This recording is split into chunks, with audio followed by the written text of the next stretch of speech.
Vamos a aprender a desmontar malos argumentos. Hoy nos metemos de lleno en el fascinante mundo de las falacias lógicas, que son básicamente esas trampas del razonamiento en las que, seamos sinceros, todos hemos caído alguna vez. Seguro que esta situación suena familiar. Una discusión que no lleva a ninguna parte, que da vueltas y vueltas, y hay algo que chirría. Se nota que el argumento de la otra persona, o a veces incluso el nuestro, tiene como una fisura. Bueno, pues esa fisura casi siempre tiene nombre. Es una falacia. Una falacia, en esencia, es un argumento defectuoso. Es una especie de truco del lenguaje que de primeras puede sonar súper convincente, pero si se mira con un poco más de atención, uno se da cuenta de que su estructura lógica está rota. No sirve para apoyar la conclusión que pretende demostrar.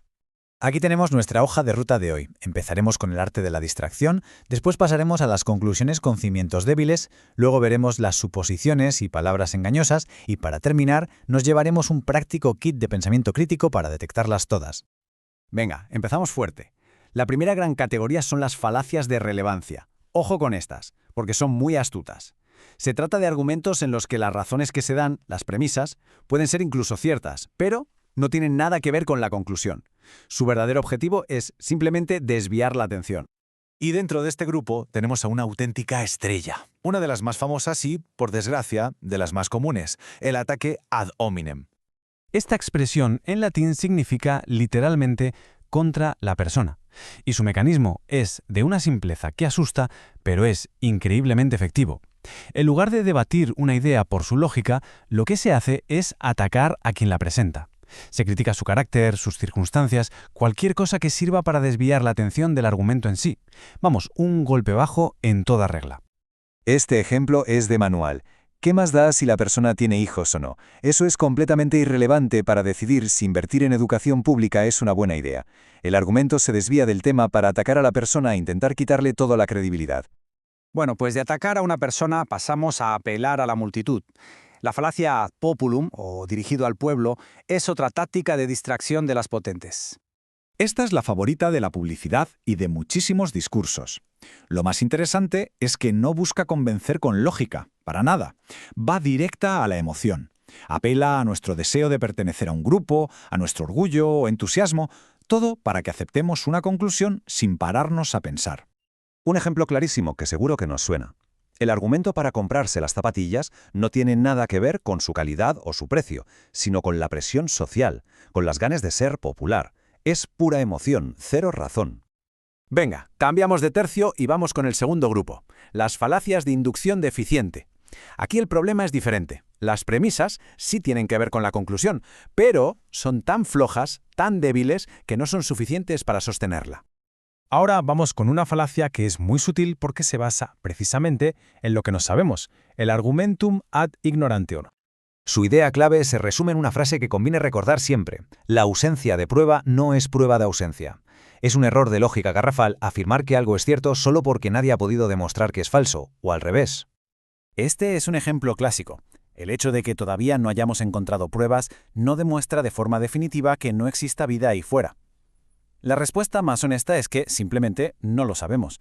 La conclusión es demasiado atrevida para las pruebas que tenemos. Entramos ahora en un terreno más resbaladizo. Estas falacias se esconden en el propio lenguaje, en las palabras, y en suposiciones que a menudo damos por sentadas sin darnos ni cuenta. Y aquí tenemos la definición perfecta de un argumento que no va a ninguna parte, la petición de principio o petitio principii. Este tipo de argumento en realidad no prueba nada nuevo. ¿Por qué? Porque en el fondo da por hecho justamente aquello que se supone que tiene que demostrar. Es un argumento circular, como intentar levantarse del suelo tirando de los cordones de los propios zapatos. ¿Se ve el círculo? Decir que es un superventas y decir que es muy popular es básicamente lo mismo. El argumento se muerde la cola, no aporta ninguna razón real que explique su éxito.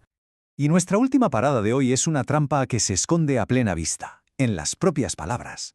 Es la falacia de equivocación. El truco aquí es muy sencillo. Se usa una palabra clave que tiene dos o más significados.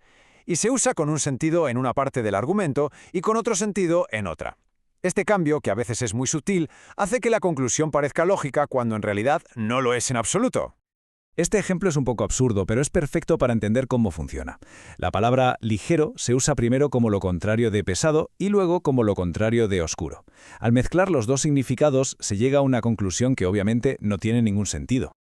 Bien, Hemos visto la teoría, pero la pregunta del millón es ¿cómo usamos todo esto en la vida real? Pues vamos a ello, vamos a montar nuestro propio kit de herramientas de pensamiento crítico. Con estos 4 pasos se puede analizar casi cualquier argumento. Primero, identificar la conclusión, de qué nos intentan convencer. Segundo, examinar las pruebas, qué razones nos dan. Tercero, comprobar la conexión, ¿esas razones de verdad sostienen la conclusión? Y cuarto, y muy importante, estar alerta. ¿Se está usando alguna de las trampas que hemos visto hoy? Y esa es la pregunta clave. Reconocer estos patrones en las conversaciones del día a día, en los medios de comunicación o en la publicidad, nos convierte en pensadores mucho más críticos y, por supuesto, en personas mucho más difíciles de engañar. A partir de ahora, las discusiones ya nunca se verán de la misma manera.